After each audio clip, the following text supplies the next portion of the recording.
오늘 말씀을 선포하도록 하겠습니다. 오늘 말씀 제목은 뛰어난 영광. 본문으로는 고린도후서 3장 11절 찾아서 우리가 함께 소리내서 읽고 하나님 말씀을 계속 이어서 선포하도록 하겠습니다. 고린도후서 3장 11절입니다. 다 찾으셨죠? 네, 다 같이 소리내서 읽겠습니다. 3장 11절입니다. 준비 시작. 없어진 것에도 영광이 있을진데 남아있는 것에는 더욱 영광이 있느니라. 자, 제가 우리 다시 한번 읽어보겠습니다. 없어진 것이 있다 이렇게 얘기하고 있습니다. 없어진 것, 다시 말해서 신약이 시작된 이후에, 신약 성경이 시작되고 예수 그리스도가 이 땅에 오신 이후에 하나님께서 새로운 구원의 방법을 제시한 이후에 이 땅에는 없어진 것이 있다고 얘기하고 있고, 그 없어진 것에도 영광이 있다 이렇게 얘기하고 있습니다. 그러니까 다시 말해서 결론적으로 얘기하면 뭐예요? 구약이라는 게 있잖아요, 그죠? 오늘 우리에게는 신약이 있고, 그죠? 그러니까 예수 그리스도께서 이 땅에 오셔서 새로운 구원 방법은 확실한 다 준비되어 있는 거지만 하나님께서 완벽하게 이루어 놓으신 새로운 구원의 방법을 우리에게 제시한 이후에는 이제 더 이상 신경 쓰지 않아도 되는, 없어져서 더 이상 우리가 돌아볼 필요가 없는 구약이 있고, 그죠? 돌아볼 필요가 없다는 얘기는 그 존재 가치가 없다는 게 아니라 우리에게 해줄 수 있는 어떤 기준에서는 더 이상 필요 없는 거예요. 필요 없는 기준이 되어져 있고, 그 다음에 이제 이 신약에는 그 구약의 여러 가지 예언된 과정들 중에 이제 정말 그 모든 일들이 성취되어져서 여러분들에게 제시되는 방법이 있는데, 이 방법은 우리 신약교회에 남아서 우리가 그 방법대로 우리가 신약을 생활을 해야 되겠죠. 그래서 이 남아있는 것에 있는 것들이 있는데 이것은 더욱 영광이 있다 이렇게 얘기하고 있는 것입니다. 구약은 나쁜 거야. 구약은 필요 없어. 뭐 버려야 돼. 이게 아니라 구약에도 영광이 있어요. 신약은 더 뛰어난 영광이 있는데, 그러면 어떤 측면, 어떤 기준을 갖고 그 얘기를 하고 있는지, 이걸 사실 우리가 잘 이해하고 구약에 대한 우리의 교리적 위치와 우리가 구약을 대하는 우리의 마음의 자세를 정확하게 위치를 정할 필요가 있겠죠. 그래서 우리가 지금 제가 설명했다시피 우리에게는 구약이 있고 신약이 있고, 구약도 영광이 있지만 신약은 훨씬 더 뛰어나다, 이 얘기를 지금 하고 있는 것인데, 그럼 우리는 제가 아까 설명할 때도 어느 정도 복선을 깔고 말씀을 드렸지만, 그럼 우리 신약만 필요하고 구약은 안 봐도 되느냐, 이 얘기는 아니라는 거예요. 왜 그러냐면 구약이 있어야 신약이 더 뛰어나다는 사실을 알 수 있잖아요, 그죠? 구약이 없으면 이게 정말 뛰어난지를 모른단 말이에요, 비교했을 때. 그러니까 우리는 당연히 구약도 봐야 되고, 하나님께서 이걸 보니까 신약에 주어진 것이 얼마나 더 뛰어난 것이고 우리가 얼마나 더 확신을 가지고 사모해야 되는 내용인지를 이해할 수 있게 되면 그것이 여러분들에게 훨씬 유익이 있고 복된 상황이 될 수 있다는 것이. 이 구약이, 우리가 이 신약에 제시된 방법, 예수 그리스도를 통해서 제시된 이 방법이 정말 이게 우리에게는 넘치는 은혜와 긍휼의 표시구나. 이것만이 나를 구원하게 할 수 있는 것이구나라는 사실 여러분들이 이해하게 될 때, 여러분들이 그 가치를 더 뛰어나게 할 수 있다는 거예요. 그래서 구약과 신약 모두가 다 있어야지만 된다. 그래야 신약이 더 뛰어남을 알 수 있다. 구약과 신약이 우리에게 주어졌지만 오늘 신약 성도들에게 통치의 기준이 되는 것은 구약이 아니라 신약이다, 이 사실을 여러분들이 아셔야 돼요. 그래서 저도 그들의 주장이 정말 뭔지는 모르지만 간혹 가다가 들어보면 유월절을 알아야 된다, 유월절을 모르면 구원을 못 받는다, 막 이렇게 여러분들에게 이렇게 막 긴장감을 조성하는 사람들이 있는데, 6월절 몰라도 여러분은 구원 받습니다. 뭐만 아시면 돼요? 예수 그리스도께서 우리에게 어떤 방식으로 우리의 죄를 사해 주시는지 그 원리를 이해하시면 그 복잡한 거 다 모르셔도 돼요. 그건 사실은 누구에게 준 거예요? 우리에게 주신 방법이 아니에요. 그 6월절 어린 양 이런 모든 제도들은 누구에게 줬다고 얘기하고 있어요? 유대인에게 줬다고, 유대인에게 줬어요. 그러니까 여러분들이 자꾸 유대인이 아닌데 자꾸 유대인에게 한정돼서 제시한 것들을 가지고서 끌어다가 자꾸 내가 오늘날 신약에서도 이걸 지켜야 된다고 자꾸 가르치게 되면 어떻게 돼요? 뛰어난 영광을 모르고 있는 거예요. 왜? 더 뛰어난 걸 줬는데, 여기 지금 금을 줬는데 자꾸 저기 가서 시간 낭비하고 동이나 뭐 굴이나 이런 걸 자꾸 찾아가면서 내가 좋은 거 발견했다고 자꾸 우기면 그거는 바보 같은 짓이에요. 여러분, 금보다 더 귀한 거를 여러분들에게 훨씬 주고 계시다. 이 사실을 잘 이해하셔야 된다는 것입니다. 1절부터 가서 보겠습니다. 1절. 제가 읽겠습니다. 우리가 바울의 일행들이겠죠. 우리가 다시 우리 자신을 추천하기 시작하겠느냐? 혹은 우리가 다른 사람들처럼 너희에게 추천하는 서신을 보내거나 너희로부터 추천하는 편지를 받을 필요가 있겠느냐? 이렇게 얘기하고 있죠. 구약에는 어떤 식으로 우리가 교회를 옮길 수 있었냐면, 구약에는 이쪽에서 지역교회 신앙생활 하다가 다른 지역교회 신앙생활 하려면 반드시 그 이전에 있었던 교회 목사의 추천 서신이 있어야 됩니다. 추천 서신을 가지고 그 교회에 가서 내가 전에 어디 교회에서 신앙생활 하던 사람인데 내가 그리스도인이 맞다. 나는 전에 어떤 신앙생활을 했다는 사실들을 자기의 주장만으로 되는 게 아니라 뭐예요? 그 지역교회 목사가 추천서를 써서 가지고 가서 다른 지역교회 목사한테 제출하고 그 성도들에게 확인을 받아서 이 사람이 전에 있는 교회 목사님이 인정한 사람이다 라는 사실이 확인이 되어야지만 그 교회에 가서 여러분들이 신앙생활을 할 수 있었어요. 이 방법은 물론 오늘날에도 적용하면 굉장히 좋은 방법이고 적용할수록 좋은 방법이지만 그 당시에 왜 이런 방법이 특히 중요했었냐 하면 그 당시에는 그리스도인이라는 사실 자체가 생명의 위협을 받던 시기였습니다. 그래서 정말 이 사람이 전에 있던 교회에서 신앙생활하던 그리스도인이 맞는지 아니면 신분 세탁을 해서 첩자처럼 이 교회에 들어와서 이 무리들을 망치려고 하는 어떤 정부 관료나 아니면 적군의 어떤 첩자는 아닌가 하는 생각들을 가지고선 많은 위협들을 갖고 있었기 때문에 그런 걸 걸러내려면 확인서, 추천서를 가지고 와라 이렇게 얘기를 하고 있었던 것이죠. 그래서 우리가 다른 교회를 만약에 여러분들이 옮기게 된다 그러면 그쪽 교회에서는 어떤 서신서를 보내게 되느냐, 그 내용에 이런 것들이 있겠죠. 이 사람은 정말 나와 함께 신앙을 했던 그리스도인이 맞습니다. 형제된 자가 맞고 구원받은 사람이 맞습니다. 하지만 여러 가지 이유상 어쩔 수 없이 그쪽 교회에 가서 신앙생활을 하게 됐으니까 그 교회 형제 자매들이 이 성도들을 그리스도인으로 인정해주고 받아주셨으면 좋겠고 여러분들의 귀한 교제에 참여해줄 수 있도록 해줬으면 좋겠고 이 사람이 거기에 적응할 수 있도록 목사님께서 잘 돌봐주셨으면 좋겠습니다. 이런 서신서를 보내게 됐을 것이라는 것이죠.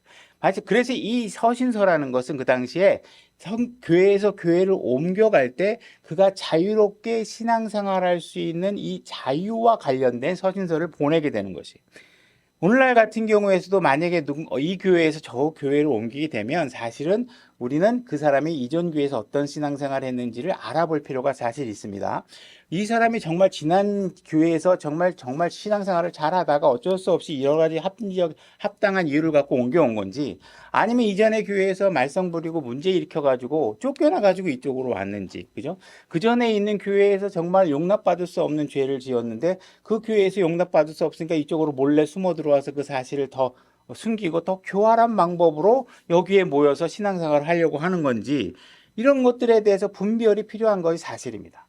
우리는 그냥 여기 와가지고 인원이 모자르니까 누구 한 사람만 더 앉아있으면 뭐 과거에 어떤 교회에서 무슨 일을 하다 왔던 상관없이 다 덮고 그저 여기 와서 있으니까 좀 감사합니다 하고 그에게 박수를 치고 모든 과거의 죄들을 덮고 신앙생활을 한다.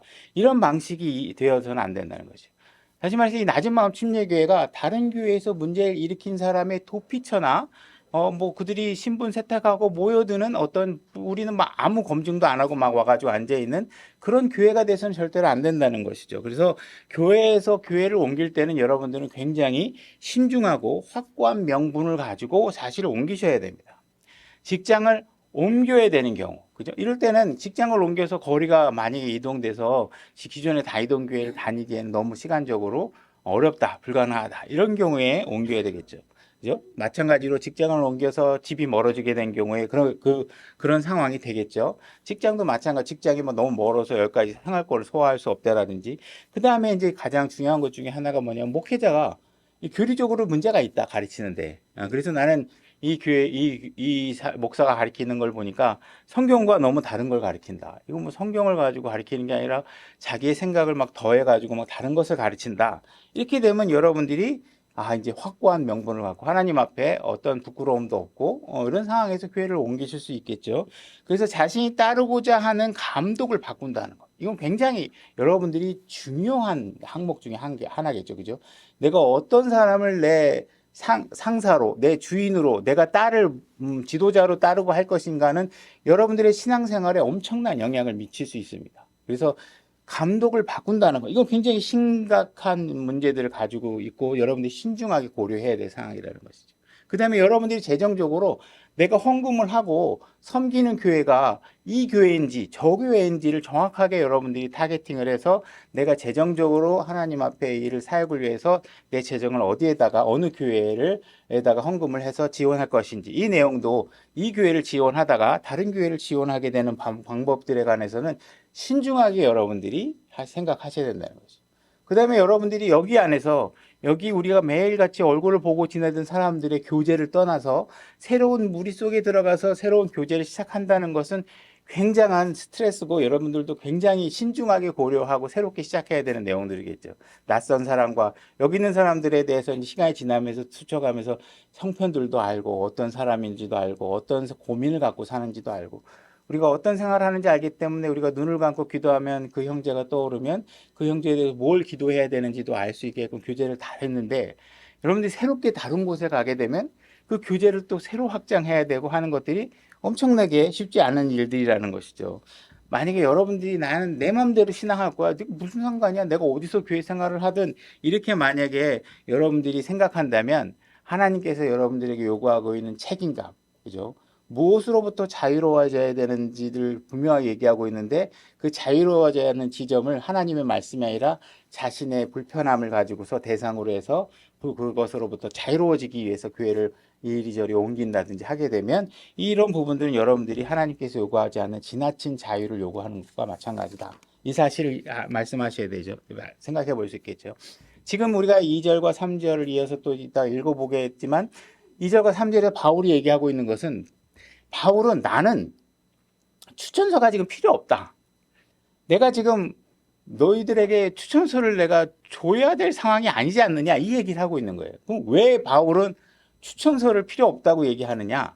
이 고린도 교회가 어떻게 생겼냐 하면 이 바울의 일행들이 불모지의 땅에 가서 그들에게 말씀을 전하고 그들을 양육해서 그들이 교회를 세울 수 있도록 만들어 놓은 사람들이에요. 그러니까 당연히 바울 입장에서는 내가 어떤 사람인지 어떤 신앙을 했던 사람인지 어떤 그리스도인인지를 내가 너희들에게 입증해야 될 상황은 아니지 않냐 나는. 그죠? 바울은 그런 입장에 있는 사람이 아니란 말이에요. 그 사람은 사도고 그의 일행은 정말 목숨의 위협을 건디고서 이 고린도 교회를 세웠기 때문에 너희들이 지금 내가 오기 전에 너희들은 다 우상 숭배하고 뭐 다이아나 숭배하고 바알 숭배하고 그냥 음행에 관련된 일들에 그냥 죄의식 없이 살던 너희들을 내가 와서 하나님의 말씀을 이렇게 와서 전해서 너희들이 혼의 구원을 받고 너희들이 하나님께 예수 그리스도께 인도하는 일을 내가 했는데 너희들이 나에 대해서 당신은 어떤 사람이요 이런 걸 내가 너희들한테 질문을 받고 입증해야 될 상황은 아니다. 그러니까 나는 그런 입장에 놓인 사람이 아니라는 사실을 얘기하고 있는 거고 이거는 바울의 입장에서 명확한 것이죠. 그죠? 그 사람은 우리가 모를 수가 없잖아요. 그러니까 추천서가 필요하다는 거는 사실이지만 때로는 이게 나쁜 것은 아니지만 바울의 일행에게는 이것이 해당될 필요가 없다라고 자기가 얘기하고 있는 것입니다. 3장 2절 고린도후서 3장 2절 다시 읽어보겠습니다. 너희는 우리의 마음에 쓰여있는 우리의 서신으로 모든 사람이 알고 읽는 바라. 지금 뭐라고 얘기하냐면 바울은 지금 고린도 교회 사람들을 향해서 너희가 어떤 사람이냐?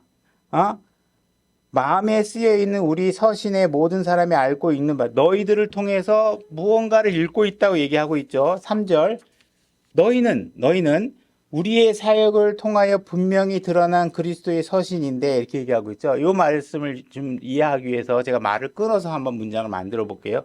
너희는 그리스도의 서신이다. 이렇게 얘기하고 있는 거예요. 그럼 너희는 어떤 서신이냐? 우리의 사역이 드러나는 서신이다. 이 얘기를 하고 있는 거예요. 다시 말해서 이 너희들을 보면 내가 글로 써서 종이에 써서 보내는 서신도 있지만 너희들을 보게 되면 다른 사람들은 내가 하고 싶었던 얘기가 너희들의 삶의 역사에 다 드러나 있기 때문에 너희들의 삶을 보면 내가 기록한 서신을 보고 있는 거나 마찬가지가 될 것이다. 그러니까 너희들은 나의 영적 사역의 자산이고 내 영적 사역의 흔적이고 우리의 영적 사역의 역사나 마찬가지다. 그러니까 너희들은 종이에 기록되지 않은 나의 서신이다. 이렇게 얘기하고 있는 거예요. 너희들이 다니면 내가 서신서를 보내는 것과 같은 효과가 나타난다. 너희들을 보면 와, 이 사람이 과거에는 어떤 사람이었는데 이 사람이 지금 이렇게 살고 있다고? 아니, 과거에 이 사람은 내가 아는 사람은 이런 사람인데 지금 이런 기도를 하고 있다고? 전에 하던 거 다 안 한단 말이야? 그리고 지금 이들이 쫓고 있는 소망과 이들이 쫓고 있는 이야기들은 지금 전에 과거에 이 사람들이 중요하다고 생각했던 것과는 완전히 다른 것이 중요하다고 얘기하고 있다는 것이죠. 그죠?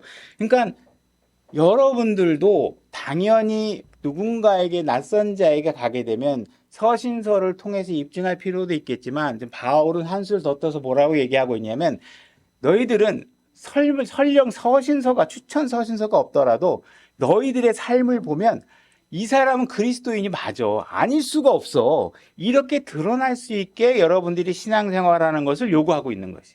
그죠? 그래서 이 사람은 물론 서신서를 처음에 봤을 땐 모르지만 서신서를 받아서 오케이 모르지만 어느 목사가 인정한 사람이니까 환영합니다. 우리 교회에서 함께 다 신앙생활 할 수 있게 해줘서 감사합니다라고 받아들였는데 이게 다음날 이틀 사이고 보니까 이건 서신서 내용보다도 이 사람의 행위를 딱 보니까 진짜 이건 그리스도인이 맞네. 이렇게 생각할 수 있도록 여러분들의 삶이 되기를 원하고 그렇게 된 모습에 대해서 이거 고린도 후서잖아요. 그죠? 고린도 후서는 고린도 전서에 갖고 있었던 모든 문제들이 해결된 상황에 놓여 있는 고린도 교회 사람들이 이 해결된 고린도 교회 사람들을 보면서 바울은 좀 뿌듯해하고 있는 거예요. 야, 너희들은 정말 나의 영적 사단이고 너희들이 다니는 곳마다 결국은 내가 서신서 한 통 쓰는 것 이상의 효과를 너희들이 보여주고 있으니 정말 내가 감사하다. 이것은 잉크로 쓴 것이 아니요 살아계신 하나님의 영으로 쓴 것이며 또 돌판에 쓴 것이 아니요 육체의 마음에 쓴 것이다. 이렇게 얘기하고 있죠. 그러니까 내가 돌판에 종이에 이렇게 기록해 갖고 글자로 내가 너희들에게 뭘 보내서 뭐 믿어주세요. 이 사람은 그리스도인이 이렇게 얘기하는 거 이상으로 뭐냐면 딱 보니까 이게 서신서가 없어도 확실하네 알 수 있도록 그들의 삶이 바뀌어져 있다. 이렇게 얘기하고 있는 것이죠. 그러니까 여러분들이 복음을 듣고 구원을 받게 되면 구원을 받은 여러분들의 삶은 그 누군가의 입술에 증언이 없더라도 여러분들의 삶은 그리스도인 수밖에 없다는 사실들이 입증되게끔 보여지는 삶을 살아야 된다. 그러나 여러분들이 과거에 내가 어떤 모습이었는지를 굳이 입증할 필요는 없습니다. 여러분들이 과거에 난 잘 나가던 죄인이었어. 뭐 이거 얘기할 필요 없어요. 그죠? 여러분들이 믿고 난 이후에 어떻게 바뀌었는지를 입증할 필요가 있겠죠. 4절 우리가 그리스도를 통해 하나님을 향하여 이 같은 확신을 가지고 있으나 우리는 어떤 일이 우리 자신에게서 난 것으로 생각할 만큼 능력이 있지 아니하며 오직 우리의 능력은 하나님에게서 나느니라. 고린도후서 성도들이 너무나도 확고한 그리스도인임을 드러내고 사는 삶을 보니 내가 너무 감사한데 또한 여기서 우리가 놓치지 말아야 하는 것은 내가 최선을 다해서 너희들을 인도하고 너희들의 구원의 메시지를 전하고 예수 그리스도께서 너희를 위해 죽으셨다는 메시지를 전해서 너희들이 변화된 삶을 살게 되었는데 나는 물론 최선을 다했지만 이 일은 내가 한다고 되는 일이 아니야 이렇게 얘기하고 있는 거예요. 그럼 누가 해야 되느냐? 이 일에는 하나님께서 그 능력을 더해 주셨기 때문에 이 일이 된 것이지 내가 잘나서 된 게 아니야. 이 사실을 명확하게 선언하고 있는 거예요.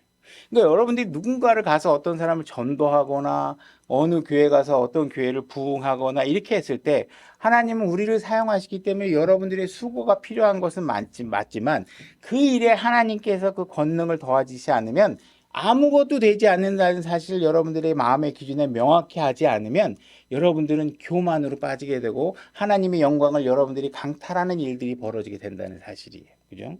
그래서 오직 우리의 능력은 하나님에게서 난다 이거예요. 내가 하고 있는 일이. 그죠? 내가 교회를 선택하고 어느 교회를 가서 헌신해서 그 교회가 잘 되고 했다면 여러분들이 기뻐하셔야 돼요. 근데 여러분들이 거기서 하나님이 하신 일이 아니고 내가 잘나서 된 거야. 내가 어떤 사람인데 내가 이 교회를 얼마나 내가 기여했는데 하면서 그 영광을 여러분들이 가지시면 안 되고 어떻게 이 모든 것들이 어디서부터 왔다고요? 하나님으로부터 왔다. 이 사실을 여러분들이 명확하게 하셔야 되고 성령님의 개입이 없었다면 내가 아무리 노력해서도 그건 아무 쓸데없는 것이다 라는 사실들을 여러분들이 고백할 수 있어야 되고 여러분들의 성취 뒤에는 하나님께서 하셨기 때문에 된 것이다 라는 사실을 명확히 하셔야 된다는 거예요. 그게 안 되면 이 간증은 여러분들을 드러내는 간증이 되는 것이지 하나님의 영광을 돌리는 게 아니죠. 그래서 제가 이제 간증 듣는 거에 대해서 많이 불편해 한다고 하는 눈을 갖고 얘기하지만 사람들이 간증하는 거 들어오면 하나님의 이름을 빌려서 자기를 띄우려고 하는 경우가 너무 많아요.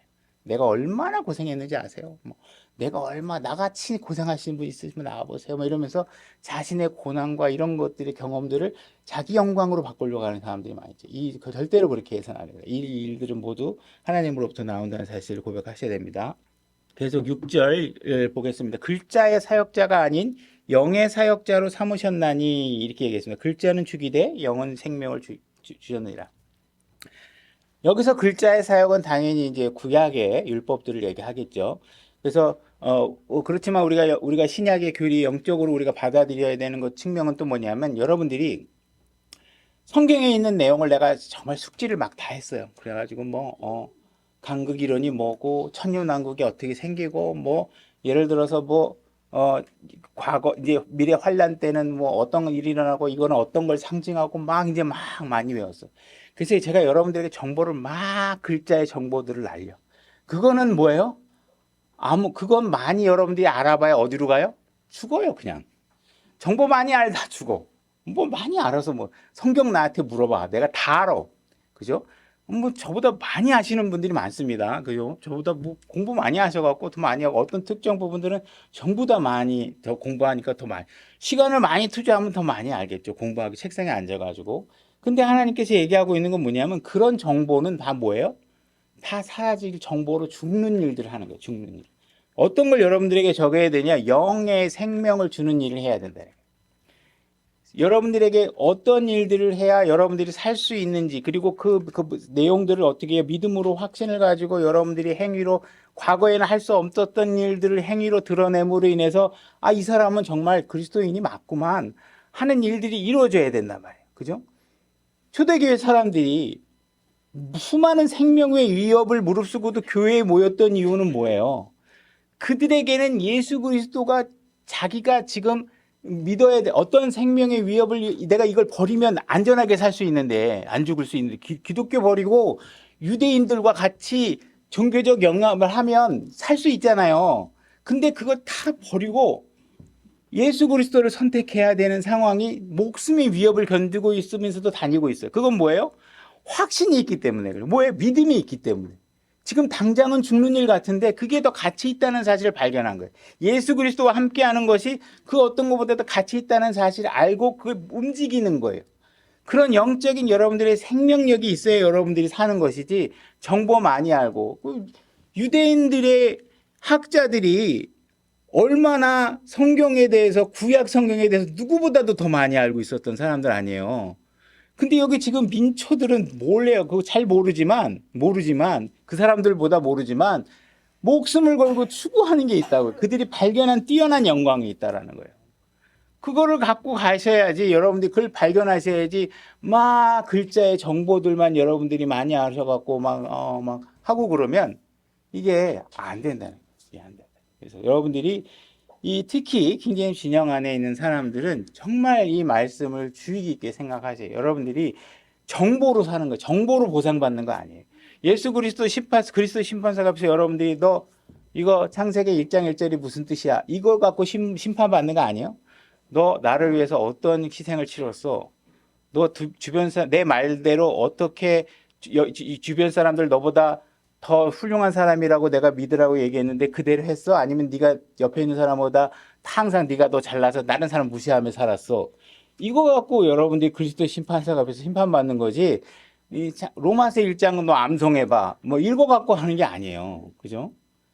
여러분들이 암송하고 이런 것들이 주변 잡기로서 여러분들이精미롭게 신앙생활 하는데 도움을 줄 수는 있겠지만 암송 잘한다고 하나님 앞에 좋은 점수 따는 게 아니에요. 여러분들이 어떻게 하셔야 돼요? 고난이 와도 그 고난을 고난으로 여기지 않고 하나님 앞에 영광을 돌리는 일로 만들어냈을 때 여러분들이 그 영광을 받으시고 보상을 받게 된다는 사실을 잊으시면 안 된다는 거예요. 그러니까 지금 하나님께서 말씀하고 있는 것과 우리가 신앙생활의 경험을 통해서 알 수 있는 건 뭐예요? 듣고 있다고 믿는 게 아니라는 거예요. 그죠? 성경을 읽고 있는데 그 말을 믿지는 않는다는 거예요. 나 성경 몇 번씩 읽어봤어? 뭐 이런 사람들이 많이 있겠죠. 뭐 진짜 뭐 헤아리 나는 진짜 한 두세 번 읽기도 힘든 내용들을 그 사람들은 뭐 100독했어, 200독했어 이런 사람들 많잖아요. 근데 그게 200독했으니까 한두 번밖에 못 읽은 나보다 더 잘 믿느냐? 그건 다른 문제라는 거예요. 다른 문제라는 거예요. 그죠? 여러분들이 읽고 들은 내용들이 여러분들의 삶에 아무런 영향도 미치지 못하고 있다면 그건 여러분들은 뭐예요? 믿지 않고 있는 거예요. 믿지 않고 있는 거예요. 제가 맨날 얘기, 저 문 열면 화살이 쫓아서 나와도 맞을 수 있어. 이렇게 얘기하는데 화살이 계속 나와. 그런데 사람들이 계속 열어. 뭐 화살이 계속 맞아. 그러면서도 막 이게 좋은 거라고 누군가 설득하면 나 화살 하나 맞았어. 뭐, 그죠? 교도소 감방 별 2개 달았어. 뭐 이런 걸 영광으로 사는 사람들 있잖아요. 극단적이지만 그 중간에 많은 사람들이 죄악들을 여기 지면서 그게 자기를 죽이는 일이라는 걸 모르고 있는 거예요. 그럼 자랑하는 거예요. 그죠? 7절. 그러나 돌에 써서 새긴 사망의 직무에도 영광이 있고, 그죠? 돌에 써서, 그죠? 우리가 구약이라는 거 알고 있겠죠? 십계명 받은 내용을 얘기하고 있는 거예요.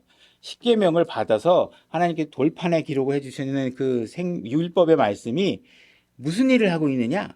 사망의 직무를 하고 있는데 그 직무도 어떻다는 거예요? 영광이 있다라는 거예요. 영광이 있는데 이스라엘 자손들이 모세의 얼굴의 영광, 그 없어질 영광으로 인해 그의 얼굴을 똑바로 쳐다보지 못하였거늘. 이제 구약으로 이제 내용을 이끌어가고 있죠. 모세가 하나님 앞에 돌파를 받고 백성들한테 딱 왔는데 이 모세의 얼굴에 빛이 너무 막 나가지고 이스라엘 백성들이 그 얼굴을 못 쳐다봤어요. 그래서 어떻게 했어요? 모세가 앞에 마스크 베일을 가렸죠. 천으로 얼굴을 가리는 일이 벌어졌어요. 근데 이 모세가 구약의 율법을 받을 때도 막 영광스러움이 일어났잖아요. 그 말씀과 함께한 시간으로 인해서 모세는 자기가 변하는지도 모르고 변해버렸어요. 근데 그 영광도 사람들이 보면 눈이 부셔도 볼 수 없을 정도로 뛰어난 영광이에요. 그죠? 이런 뛰어난 영광을 갖고 있었다는 거예요. 근데 지금 비교하는 게 뭐예요? 지금 신약에 여러분들이 붙잡고 있는 예수 그리스도를 통해서 얻는 것들은 뭐예요? 이것보다 훨씬 뛰어난 영광이라는 사실을 말하고 있는 거예요. 그죠? 우리 구약으로 이끌어가고 있으니 출애굽기 34장으로 가서 이 내용을 한번 확인해 보겠습니다. 출애굽기 가시면 이제 19장에서 산에 올라가서 올라가고 20장에서 십계명을 받게 됩니다. 그래서 그 다스릴 법들을 갖고 내려왔는데 돌판을 가지고 왔더니 이스라엘 백성들이 금송아지를 만들어 갖고 막 춤을 추고 있어서 그 돌판을 깨트려 버려요. 그래서 하나님께서 모세를 다시 불러드립니다. 그러니까 첫 번째 받았던 십계명은 어떻게 됐어요? 지금 깨졌어요. 그죠? 깨졌고 다시 지금 불러드리고 있습니다. 27절 주께서 모세에게 이르시되 너는 이 말들을 기록하라 이렇게 얘기하고 있죠. 지금 하나님의 말씀의 원판은 최초로 기록된 하나님의 말씀은 어떻게 됐어요? 지금 없어요. 깨져서 없어져요. 근데 그 모든 말씀을 정확하게 기억하고 계시는 분은 누구예요? 하나님이시잖아요. 그 하나님께서 또 다른 돌판에 하나님께서 그 인간을 사용하셔서 그 말씀을 또 기록하게 하시는 거예요. 그러니까 이 말씀은 원판과 동일하겠어요? 안 동일하겠어요? 동일하잖아요. 그죠? 왜? 하나님 기억 속에서 나온 거니까. 비록 시점은 다르지만 다른 시점에 기록된 거고 원판은 하나님께서 삭제시키셔서 없어요. 왜냐하면 우리가 자꾸 원판을 중요하다고 여기는 거를 하나님께서 아신 거야. 그죠? 그래서 뭐 최초의 원판이 발견되면 뭐 이 거룩한 원판 그러면 물질을 숭배할 거 아니에요. 그죠? 이게 중요한 게 아니잖아요. 말씀이 보존되고 있다는 사실들이 중요하다는 거. 하나님께서는 정확하게 자신의 말씀이 기억하고 있기 때문에 때에 따라서 사람을 사용하셔서 그 영감으로 그 모든 말씀을 완벽하게 보존하고 계시는 장면을 이 짧은 상황에서 보여주고 계시는 거죠. 기록하라. 내가 이 말들이 뜻하는 대로 너와 이스라엘과 언약을 맺었느니라 하시니라. 모세 28절 모세는 주와 함께 밤낮으로 40일 동안 거기에 있었으며, 그래서 모세가 하고 있는 일이지만 거기에 누가 있어요? 주님이 함께 하고 있어요. 그리고 40일 동안 이걸 만드는 일을 하고 있는 거예요. 빵도 먹지 않고 물도 마시지 아니하였으며 그분께서는 언약의 말씀들 곧 10가지 명령을 그 판에 기록하였더라. 그 판에 기록했다가 누구가 주어로 돼 있냐면 그분께서 하나님께서 그걸 하셨다고 돼 있어요. 지금 모세를 통해서 사실을 기록했겠죠. 물리적인 건. 그죠? 그러나 그 일은 사실 누가 하신 거라는 거예요? 하나님께서 기록하셨다고 얘기하고 있는 거예요. 그러니까 하나님께서는 모세를 이용해서 그분의 말씀이 기록되도록 하셨다. 이렇게 얘기하고 있는 것이죠.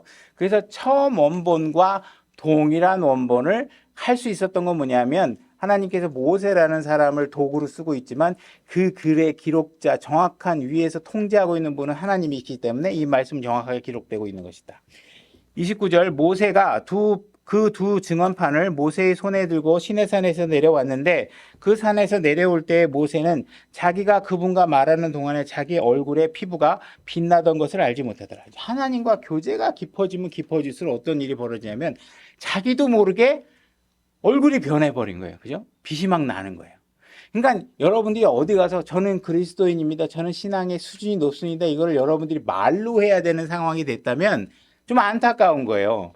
사실은 여러분들은 그리스도와 밀접한 교제를 하면 옆에 있는 사람들이 그 사람이 굳이 자기 자신을 설명하지 않아도 어때요? 알 수 있어요. 얼굴이 바뀌어요. 얼굴이 바뀌고 그들의 삶이 뭔가 바뀌고 뭐 이런 변화가 일어난단 말이에요. 그죠? 하나님 말씀과 같이 있으면 굳이 설명하지 않아도 주변 사람들은 여러분들이 영적으로 충만했다는 사실들을 알게 될 것이다. 30절 아론과 이스라엘의 모든 자손이 모세를 보니 보라 그의 얼굴의 피부가 빛나므로 그들이 그에게 가까이 가기를 두려워하였더라. 모세가 그들을 부르매 아론과 회중의 모든 치리자들이 그에게 돌아오고 모세가 그들과 말하니 그 뒤에야 이스라엘의 모든 자손이 가까이 오므로 그가 주께서 시내산에서 자기에게 말씀하신 모든 것을 그들에게 명령으로 주니라. 모세가 그들에게 말하기를 마칠 때까지 베일로 자기 얼굴을 가렸더라. 모세는 구약의 율법을 받아서 백성들에게 선포하는 동안에 계속해서 모세의 얼굴에 나오는 빛이 계속 가리고 있었어요.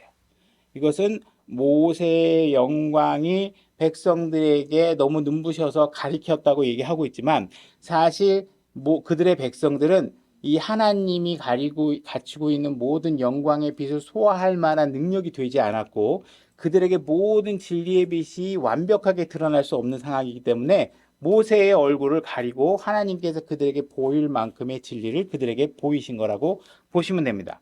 자, 고린도후서 3장 7절로 다시 가보겠습니다. 고린도후서 3장 7절 제가 읽겠습니다. 그러나 돌에 써서 새긴 영광의 직무에도 영광이 있다. 돌에 새긴 것이 영광이 있다. 그것이 근데 그 영광의 내용이 뭐냐면 사망의 직무라는 거예요. 사망의 직무.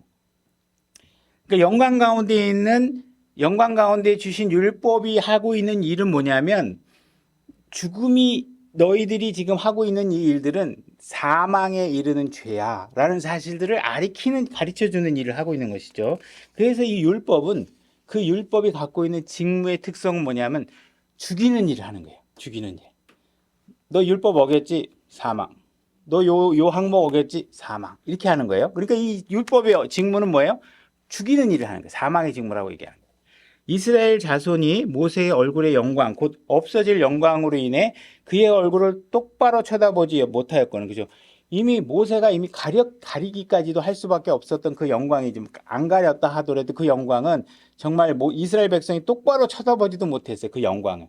근데 지금 예수 그리스도를 통해서 주는 영광은 어떻다는가? 이 모세가 보여준 이 빛의 영향과는 차원이 다른 엄청나게 뛰어난 영광을 우리에게 주고 있다는 사실들을 얘기하고 있는 거예요. 하물며 영의 직무에는 더욱 영광이 있지 아니겠냐 이렇게 얘기하고 있는 거죠. 그러니까 구약의 율법에는 영광이 있어요. 구약의 율법은 못 쓸 게 아니에요. 구약의 영광은 뭐가 잘못된 게 아니에요. 구약의 영광 자체가 구약의 율법 자체는 아무 문제가 없어요. 그 역할이 사망의 직무를 하고 있어요. 다시 말해서 그의 죄를 드러나게 하는 일도 굉장히 중요한 영광의 직무라는 거예요. 그 일을 하고 있는데 이 율법이라는 것은 문제가 뭐가 있느냐? 어떤 측면에서 이것과 뛰어난 측면에서 영광이지만 이게 더 뛰어나고 얘는 쓸모없게 됐느냐 하면 율법은 죄는 드러나게 하지만 뭘 못해요? 우리를 구원하지를 못하는 거예요. 구원하지를 못하는. 그러니까 우리가 죄인이라는 사실을 알게 하는 것도 뛰어난 이고 중요한 일이지만 결정적인 문제는 이게 죄야 그렇게 얘기했더니 우리는 그러면 그 죄를 다시 회복하고 돌아올 수만 있어도 좋은데 그게 안 된다는 거예요. 우리는 그걸 다시 회복해서 할 수 없다라는 거예요. 우리는 죄인지는 알지만 계속 어디선가 숨어서 기회가 생기면 한단 말이에요. 죄를 짓는단 말이에요.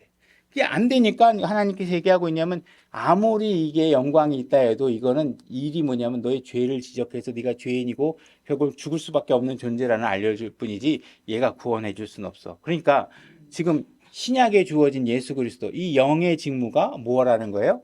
더 뛰어나다는 사실들을 얘기하고 있는 거예요. 이 영광이 엄청나게 뛰어납니다. 9절 9절. 정죄의 직무도 영광이 될진데 의의 직무는 영광이 더욱 뛰어나요. 한쪽에는 여러분들이 의롭지 않다라는 사실들을 계속 강조해 주는 일도 의로운데 하나님께서 지금 뭘 하고 있어요? 여러분들을 의롭게 만드는 일을 해주니까 이 일은 더욱 뛰어나다 이 얘기를 하고 있는 거예요. 얼마나 뛰어나요, 그죠? 얼마나 감사해요. 많은 사람들이 이런 얘기를 합니다. 구약을 지켜야 돼, 율법을 지켜야 돼 이렇게 하는 사람들은 자기네들이 율법을 지킬 수 있다고 생각하는 거잖아요. 그래서 그들은 자기를 합리화시키기 위해서 어떤 기준을 하냐면 구약에 있는 율법 중에는 의식법이 있고 도덕법이 있어. 그래서 구약의 의식법들은 안 지켜도 되고 우리의 도덕적 율법을 지키면은 돼. 그러니까 우리는 착하게 살고 하나님 말씀 살인하지 않고 그러면 돼. 이렇게 얘기를 한단 말이에요. 근데 이거는 사람들이 만들어낸 주장이지 성경 어디에도 의식법에 관한 율법이 따로 있고 우리 도덕적인 율법이 따로 있으니까 이 율법 중에 도덕과 관련된 율법만 지키면 너희들은 율법을 성취한 거야 이렇게 얘기하신 적이 없습니다. 하나님께서 그냥 단순하게 율법을 지키면 죄가 없어.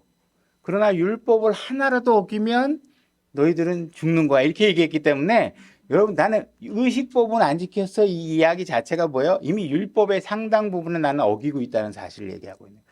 그러니까 율법은 여러분들을 구원할 수가 없다라는 거예요. 그걸 주장하고 있다 그러면 정말 성경을 수십 차례 가공하고 전제 조건을 깔고 수많은 분리를 해서 자기에게 합당한 이론을 개발하기 전에는 하나님 순수한 말씀만 갖고는 불가능하다는 거예요. 그죠?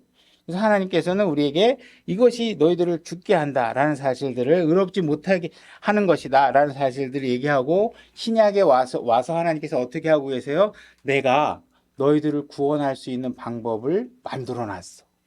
너희들은 스스로 의로워질 수 없잖아. 내가 이걸 너무 잘 알아. 그러니까 내 아들을 통해서 이 땅에 내 아들을 보내서 그 아들이 태어나 이 땅에 와서 이전부터 이후까지 한 번도 죄를 지은 적이 없는 그분이 이 땅에 육신을 얻고 오셔서 죄를 한 번도 지은 적이 없어 살다가 죄를 한 번도 지은 적이 없는 거룩한 희생물이 되어서 너희들의 모든 죄를 얹고 죽게 됐어. 그래서 너희 죄를 다 해결한 거야. 그죠? 이 세상에는요, 죄가 하나도 없는 사람의 피를 찾을 수 없습니다. 여러분들이 은하계만큼 돈을 줘도 죄를 한 번도 짓지 않은 사람의 피를 구할 수 없어요. 그 피는 누구에게만 있어요? 하나님의 아들에게만 있어요. 그분이 이 땅에 오셔서 인류의 모든 죄를 짓고 다 구원받을 수 있는 길을 해결하였으니까 내가 너를 의롭게 만들 수 있는데 그 방법은 뭐냐? 네가 나를 믿는 거야. 네가 죄인이라는 사실을 인정하고 나를 믿는 거야. 그러면 내가 너를 의롭다고 여겨주기로 했어. 왜? 예수님이 대신 갚았으니까. 너 죄인이야 그러면 예수님이 어떻게 해요? 내 못자국 봐. 내가 이거 인정한 사람이야. 신경 쓰지 마. 이렇게 하면 누구도 항변할 수 없는 거예요. 왜? 죄값을 다 치렀으니까. 그죠? 이 상황을 받아들이도록 한 거지. 너희들은 순종을 너무 못하니까 순종 잘하는 내 아들을 보내서 이 땅에 순종의 모습을 보여줬으니까 네가 못하는 순종을 내 아들을 믿음으로 너의 순종으로 가져가. 너는 의롭지 못해. 너무 죄가 많아. 순간순간 다 죄야. 네가 하는 모든 의로운 일도 마음에 보면 결국은 너의 유익을 위해서 하는 거잖아. 너는 의의가 없어. 그러니 정말 마음의 의도조차도 의심할 수 없을 만큼 깨끗한 예수 그리스도를 네 꼴로 받아들여. 너의 주인으로 받아들여. 그러면 그분 안에 들어가면 모든 예수 그리스도의 의와 순종을 너희 거로 인정해 줄게. 이 영광을 여러분들에게 제시하고 있는데 이 영광이 구약에서 제시하는 영광보다 엄청나게 뛰어난 영광이라는 거예요. 너무 쉽고 여러분들 영원히 살 수 있게 해주는 귀한 복음의 진리가 됐다라는 사실들이에요. 그죠? 10절 영광스럽게 된 것조차도 이 점에서는 영광을 갖지 못한 것은 그죠? 구약도 영광이 있지만 결국 구원을 시키는 방법에 있어서만큼 영광을 갖지 못한 거예요. 그죠?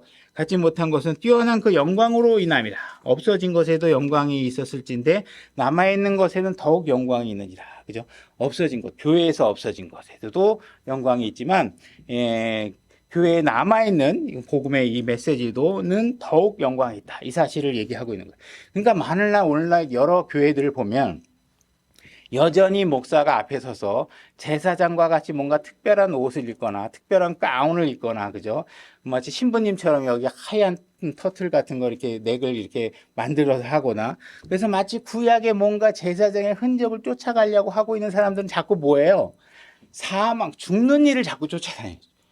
죽을 수밖에 없는, 아무 생명도 줄 수 없는 것을 자꾸 쫓아다니는 일을 하고 있는 거예요. 그러니까 그런 사람들이 자꾸 뭐 여기서 향을 흔들거나 위로 올리거나 막 이러면서 마치 거룩한 행위가 여기서 이루어지는 것처럼 뭔가 제사장적인 어떤 행위를 하고 있는 것은, 이거는 유대인들에게 주어졌던 것임에도 불구하고 가져가는 것이고, 하나님께서 성경에서 분명히 이거는 사망의 직무를 갖고 있는 것이라는데 자꾸 그걸 갖고서 생명에 뭔가 열매를 맺으려고 노력하고 있는 것이 자체가 안타까운 일이다. 도대체 왜 자꾸 내가 준 뛰어난 것은 안 갖고 놀고, 자꾸 왜 쓸데없는 것이 좀 보기 좋다고 멋있다고, 그죠? 여기서 목사가 이 특별한 가운 딱 있으면 멋있잖아요, 그죠? 그러니까 자꾸 그런 거 하는 거예요. 이게 목사에게만 일어나는 게 아니라 여러분들의 신앙 삶에 자꾸 멋있는 것만 쫓아다니는 거예요. 눈에 보기에 뭔가 멋있는 것만 쫓아다니는 거예요. 멋있지 않아도 진리인 거를 찾으셔야 되는데 자꾸 쫓아다니는 거예요. 내가 여기 유대인들에게 줄 건데, 율법은 더군다나 왜 너희는 유대인들도 아닌데 이거 자꾸 이거 받아들이냐. 제발 내 아들, 이게 율법보다 훨씬 뛰어난 거야. 내 아들 받아들여. 이렇게 얘기하고 있는 거예요. 내 아들 받아들이면 너의 죄의 문제가 해결돼. 그죠? 무슨 뭐 기와장에 이름을 써붙이든 108번을 뭐 108번 절을 하든 무슨 고행을 하든 이런 거 하지 말고 내 아들 받아들여. 그러면 돼. 그죠? 얼마나 뛰어난 거예요. 그죠? 108번 절을 해야 되는데 다리가 절름발이인 사람은 그러면 뭐 수행을 못하는 종교를 갖고 있으면 그건 신체 건강한 사람들만 믿는 종교가 될 거 아니에요. 그죠? 근데 하나님께서는 어떻게 그런 거 상관없어. 마음으로 믿고 그런 일을 행할 수 있는 상황이 되면 돼. 믿으면 구원을 받고, 그 다음에 네가 더 선을 행하고 싶다면 거룩한 일들을 했으면 좋겠어. 그래서 예수님의 거룩한 피로 우리가 의롭게 되는 일들은 정말 뛰어난 일이다 라는 사실들을 얘기하고 있는 거예요. 구약의 39권의 구약 성경들도 분명히 뛰어난 것이지만 신약만큼 뛰어날 수는 없다라고 얘기하고 있는 거예요. 그래서 이게 우리가 정말 신구약에 관해서 정확하게 신약 말씀만 정확하게 이해하고 있다면 우리는 구약 성경만 갖고도 예수 그리스도의 복음을 전할 수 있다라는 거예요. 우리 유대인들에게 똑같은 구약 성경이 주어져 있었고 우리는 신약을 너무나도 잘 알기 때문에 구약을 딱 보면 이게 이사야서 53장을 보니까 이게 예수님에 관한 얘기구나. 시편 22편 보니까 예수님에 관한 이야기를 하고 있구나. 이 사실을 지금 알 수 있었는데도 불구하고 그들에게는 어떻게 돼서 지금 베일이 가려져서 그걸 못 보고 있는 거예요. 못 보고 있는 거예요. 자, 그래서 예수 그리스도께서 부활하신 이후에 정확한 빛이 딱 비춰지니까 이제 그때서야 우리는 어떻게 할 수 있는 거예요? 이게 예수 그리스도를 얘기한 거구나라는 사실들을 알게 된 것이죠. 그래서 바울도 성경에 뛰어난 학자였지만 예수 그리스도를 만나고 그분을 주로 인정하기 전까지는 그게 안 보였던 것이죠. 그죠? 근데 그걸 딱 보고 나니까 어떻게, 아직 신약 성경이 만들어지도 않았는데 바울은 구약 성경 갖고 지금 모든 복음의 메시지를 전하고 있는 거예요. 그죠? 12절. 그런즉 우리에게 이 같은 소망에 있으면 우리는 매우 분명한 말을 사용하고, 이렇게 돼 있죠. 여러분들이 그리스도를 믿으면 여러분들은 분명한 메시지를 듣고 분명한 말을 증언을 할 수 있어야 돼요. 많은 사람들이 교회에 와서 불편을 겪게 되는 경우는 어떤 경우냐? 교회에 왔는데 하나님의 말씀으로 그들의 죄를 정확하게 지적하면 여러분들은 어떻게 되냐면 불편해요. 그죠? 이거 누구 죄 지적하는 거 아니야? 내 죄 지적하는 거 아니야? 옆에 있는 사람 죄 지적하는 거 아니야? 여러분들은 여태까지 이렇게 분명하고 명확한 메시지를 들어본 적이 없는 사람들은 하나님의 말씀이 정확하게 선포되는 교회에 존재하는 것을 불편해해요. 그러나 하나님의 말씀이 정확하게 선포되어져서 이것이 죄다, 이것이 무엇이다 명확하게 나누어서 설명을 하면 사람들은 불편하게 생각해요. 그죠? 그래서 많은 설교자들은 이렇게 하는 게 좋을 겁니다. 이렇게 하면 죄가 될 수도 있을걸요? 그렇지만 누가 이런 죄를 안 짓고 다 살겠어요. 여러분들 걱정하지 마시고 하나님께서 죄를 책망하지 않으시고 사랑이 많으신 분이시니까 여러분들 너무 불편하게 생각하지 마시고 그냥 죄 지으면서 교회 다니시면 돼요. 이런 식으로 설교하는 교회 여러분들이 다니고 이거는 뭐 사본에는 원래는 이렇게 돼 있었는데요. 이건 굳이 여러분들이 신경 쓰실 필요 없어요.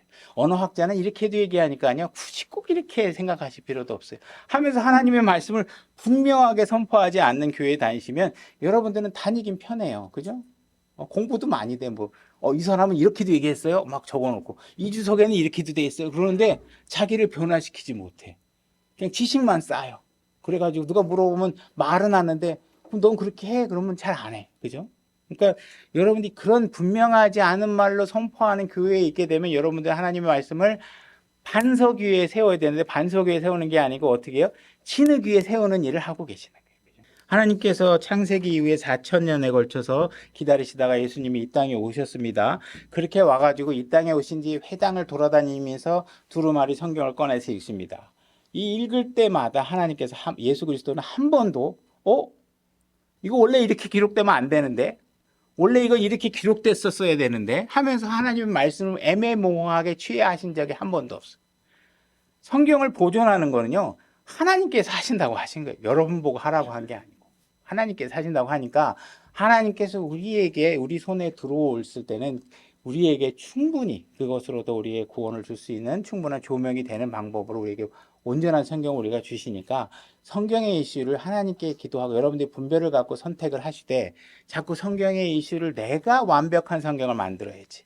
내가 오류가 없는 성경을 만들 거야. 이 상황이 무슨 일을 하느냐면 하나님이 하실 일을 내가 빼앗는 거예요. 그죠? 하나님은 오류가 없는 성경을 필요하시면 나를 통해서 만드실 수 있는 거예요. 딴 사람을 통해서도 만들 수 있고. 근데 내가 만든 성경이 항상 오류가 없어야 된다 그러면 이게 상당한 오류에 빠지게 되고 어리석은 논쟁에 자꾸 들어가게 됩니다. 그래서 하나님께서 이미 다 충분히 영어 킹제임스 성경을 통해서 오류 없는 성경을 우리에게 주셨어요. 이 사실은 불변한 진리입니다. 13절. 그래서 우리는 예수님처럼 성경을 믿으셔야 돼요. 내 손에 주어진 하나님 말씀을 자꾸 내 말씀을 온전한 말씀을 받아들이셔야 돼요. 이스라엘 자손이 이미 사라진 것의 마지막을 똑바로 보지 못하게 하려고 모세가 자기 얼굴을 베일로 가린 것 같이 하지 아니요. 그러니까 이스라엘 자손이 결국은 지나친 영광을 드러내서 진리의 빛을 가리지 다 볼 수 없도록 우리의 구원자의 이름이 뭡니까? 맨날 알려달라고 그러는데 하나님이 안 알려주셨잖아요. 예수 그리스도가 태어나기 전까지는 아직 알아봐야 유익이 없으니까 그러겠죠. 알려주면 막 여기저기서 또 가짜 나타나가지고 판칠 거 아니에요. 내가 예수다 그러고. 그러니까 그런 것들은 하나님께 가르쳤죠. 그러니까 마지막에 똑바로 보지 못하게 해서 가린 것처럼 하지 아니하고 오늘 신약에는 어떻게 하셨냐? 다 드러내 주셨다는 거 너희들에게 다. 그러니까 분명하게 우리 말할 수 있는 것이죠. 그죠? 우리가 알 수 있는 만큼 다 보여주신 거예요. 그러나 그들의 마음, 근데 이렇게 베일로 가려지지 않게 다 드러냈는데 아직 여전히 그들의 마음이 가려져요. 아직까지 그걸 안 받아들이고 자기 얼굴에 베일을 가린 사람들이 있다는 것이죠. 이는 이 날까지도 옛 상속 언약의 말씀을 읽을 때 바로 그 베일이 벗겨지지 아니한 채 남아 있기 때문이라. 그 베일은 그리스도 안에서 없어졌느니라. 그죠? 구약을 나는 믿겠다 하는 사람들조차도 사실은 구약 내용조차도 믿지 않는 상황이 벌어지고 있다. 그들은 여전히 자기 마음의 베일을 가리고 서서 진리의 빛을 받아들이려고 하지 않는다. 사실 그들은 구약만 믿는다고 말하지만 구약도 믿지 않는 것이다. 그래서 우리가 구약을 펴서 아브라함과 이삭의 이야기를 통해 여기에 예수님께서 대신 죽는 대속의 구속 사역이 일어나고 있다는 것을 이런 방식으로 당신을 구원할 걸 메시지를 구약에 기록해 냈습니다 하고 구약만 믿어도 그걸 진리로 받아들일 수 있을 텐데 그 일이 예수 그리스도를 통해 성취됐으니까. 근데 구약도 안 받아들이는 것이죠. 장대에 매달린 뱀을 보면서 우리가 그 바라보기만 해도 질병이 사라지고 우리의 죄의 모든 문제들이 사라진다는 것을 사망의 문제가 해결된다는 사실들 메시지를 해줬는데 그래서 이미 장대에 매달린 십자가에 매달린 예수 그리스도가 그 일을 성취했다는 것을 얘기해 주는데 안 믿는 거죠. 그죠? 유월절 어린 양을 통해서 그분의 피가 죄 없는 양의 피가 우리의 죄를 대신해서 대속해 주셨다는 사실 메시지를 구약에서 남기고 있는데 그것이 성취돼서 예수 그리스도의 피로 우리가 모든 죄가 사함 받았다는 사실을 메시지를 전하는데 사람들이 안 받아들이는 거죠. 그죠? 15절. 그러니까 그 사람들은 구약조차도 믿지 않는다는 거예요. 15절. 이날까지도 모세의 글을 읽을 때 그 베일이 그들의 마음을 덮고 있도다. 그래서 오늘날까 신약이 이미 성취되었는데도 구약 사람들처럼 마음의 베일을 가리고서 성경을 제대로 받아들이지 않고 하나님의 진리를 가리고 있다는 사실이에요. 그럼에도 불구하고 심리적 그럼에도 불구하고 그들의 마음이 주께로 돌아서면 이렇게 베일이 가려진 사람의 문제를 해결할 수 있는 유일한 방법은 뭐예요? 그들이 예수 그리스도께로 그 마음이 향하도록 하는 거예요. 그것만이 그 베일을 제거할 수 있는 거예요. 그거 외에는 어떤 것도 없어요. 여러분들이 설득할 수 있는 능력을 갖고 되는 게 아니고요. 여러분들이 무슨 좋은 구원의 툴을 가지고서 접근한다고 되는 게 아니고 그 사람을 예수 그리스도께로 인도할 수 있는 방법만이 오직 유일하게 그를 구원시킬 수 있는 방법이라는 것이죠.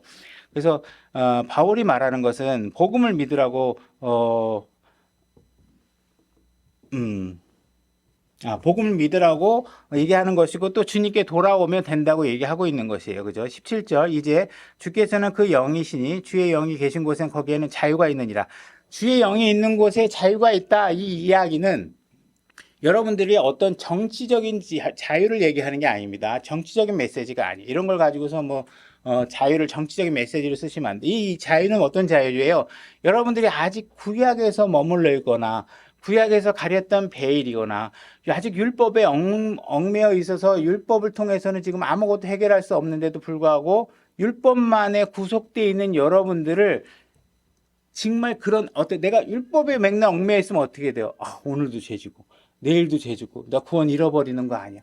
구원은 하나님께서 하시는 것이기 때문에 그분의 약속대로만 하면 나의 구원은 안전한데도 불구하고 자꾸 구약의 율법에 얽매여져서 사망에 그런 율법에 얽매여져 있고 눈이 가려져 있고 이런 거로부터 여러분들이 자유롭게 해준다 이 얘기를 하고 있는 것이에요.